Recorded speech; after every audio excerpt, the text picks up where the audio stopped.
I have a challenge here that I'd like to throw to the room a little bit. Yeah. Mostly because I want to get on all it. That says, "Hello, Desert Bus. Hello. Hi. I am seeking a bit of advice on how to make a space more of a home. Tricky. Some context, I completed a move that I undertook last year, and advice for which I also got from last year's Desert Bus as well. Nice. Thank you for those tips. You're welcome. High five past us. Whee! But I've been in this apartment for almost a year now, and it still doesn't feel like home yet, and I'm not sure what I'm doing wrong. It feels like I'm messing up slightly. I don't know. I have extremely been here, and this is part of why I've chosen your challenge. I would like to give $10 per piece of advice given with regards to how to make a space you're living in your home or more home-like.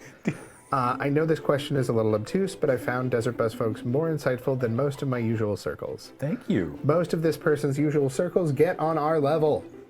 Defrost suggests, you know what really could make something into a home? An oversized magic carpet. Yeah. This is from ThoughtProt in chat and their dog Thor, and they appreciate all we do. 12-foot skeleton from Home Depot. You don't have to donate for questionable advice. I had plans for one. You don't have to donate at all. Ben had plans for Yeah. one. Like, good, both of us, good plans for our various homes for what we were going to use one of those giant Home Depot skeletons for. Yes. And then we realized they were $500. Yeah, same. And I'm like, I had the same thing. It's not that funny, unfortunately. However, the free 8-foot tall inflatable unicorn that I got, Oh, yeah. that was worth every penny. Yeah. And yes, I do inflate it in my apartment sometimes. Of course you do. My actual real answer to this, which is like one of the things that I have done that makes a space feel most like a home, because I never used to do this, because I'd always mean to get around to it. I'd be like, oh, I'm going to get to this, I'm going to get to this. And then never did. And now that I've actually done it, it's one of the things that I first do after I move into a new place. Oh yeah, there it is. Right, I did it. Right, I did it on stream. I did it on stream. It's so big! Yeah. Wow. I didn't even get that for Desert Bus. I just kind of got that for fun. Yeah, that I believe. But what I would recommend doing more than anything else is save up a little money, or even just go and get some cheap basic frames at IKEA, but frame some art that you like and put it on your walls. That's the same thing I was going to say. It is extremely easy to put that off and like lean stuff against walls or have it in closets or just be like, oh, I don't have any art. Like, you don't have to spend a lot on it. It doesn't have to be the perfect art. It just has to be something that makes you happy when you see it, the way that this animated GIF makes me happy when I see it. Most of our art is still packed from our move, because it's like, well, we got to paint the walls, so no point in unpacking until we paint the walls, and also we gotta before we paint the walls, we want to change the carpet in this room, and then what's that? Oh, Graham has lymphoma. Yeah. So it's been a while. Frame your art, put it up on your walls. Highly recommend. It makes my place feel immediately more like my home. Yep. I mean, you want something to frame, you don't have any good art, head on over to store.desertbus.org, get yourself a poster, or 10, or 15, or 60, however many there are if you want. On that, one thing that I do often hear come up in reply to this is, oh, but this frame is more expensive than the art. Yeah. Yeah, that's fine. All of my frames are more expensive than my art. Yeah, like I have some fun little posters that are just prints. They're just art prints that did not cost that much, and the frame does cost more than them, but it immediately brought the room together. IKEA sells good frames. And IKEA just sells good, affordable frames. Frames are nice things to look at. Yeah. That's worth money. Yeah. I actually, ironically, despite the fact that it was a bit of a hassle for the prizes department, the fact that uncut magic sheet that we got donated from Anemone Hug was on foam core, so that I couldn't roll it up and put it in a poster tube, meant that I tried to work with the frame shop to get them to fix it. They couldn't, but they packed it for us. And I was like, well, I'm going to the frame shop anyways.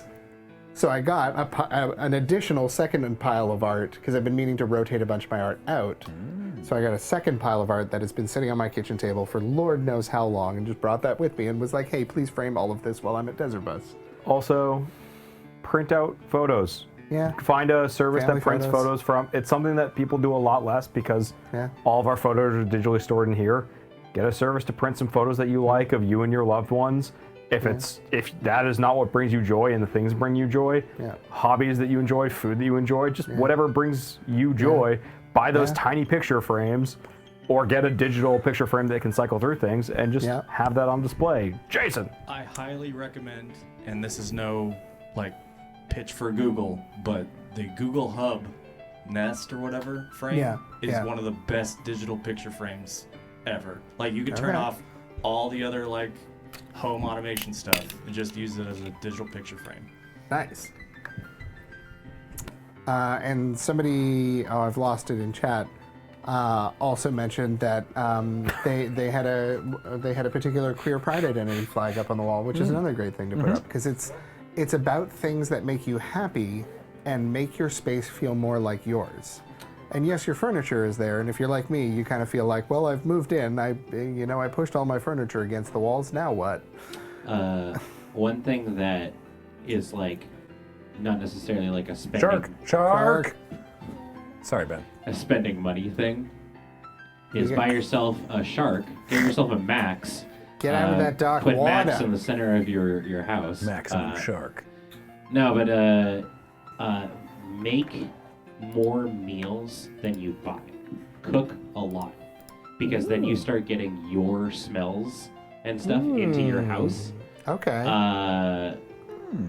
You can be one of the best cleaners ever, but when you cook big meals and stuff like that for people or for a meal plan or whatever, you start actually like, I don't know. I feel like you start kind of making the space your own when you've got, this is a weird thing to say, your grime on things your and stuff scent. like that. Your scent, yeah, sure. If you cook more meals and stuff like that, and you start realizing like, oh hey, I need this thing to be better to make cooking easier, or I need I guess like this sort of X thing that you slowly start accumulating over time. Yeah. And then as soon as like your house starts feeling like you're like, oh, I want to make this, and I have this thing to do it.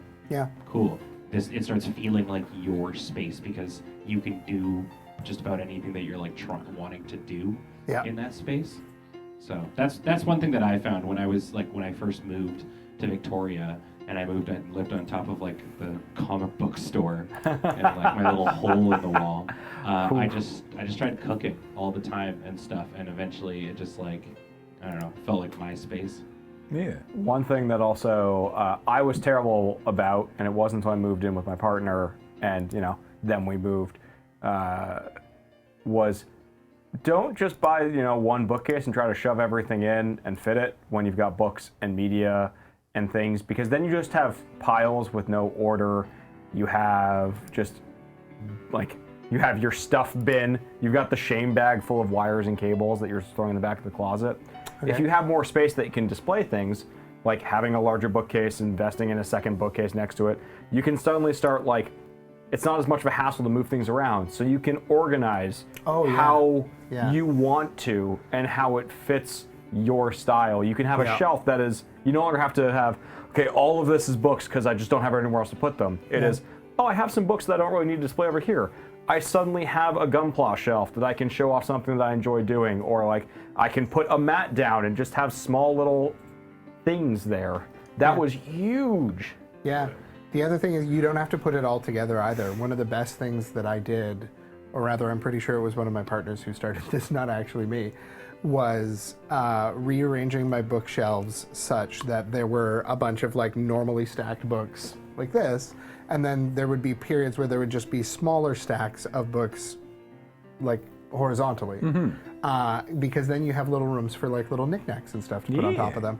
So I have my film cameras and little video game artifacts and little sentimental things that friends have given me all over my apartment, mixed in with my books and stuff on the shelf, because if you have enough shelves, you don't have to jam everything in there all in that same space. Like Jordan was saying, you have room to kind of work with. Yeah.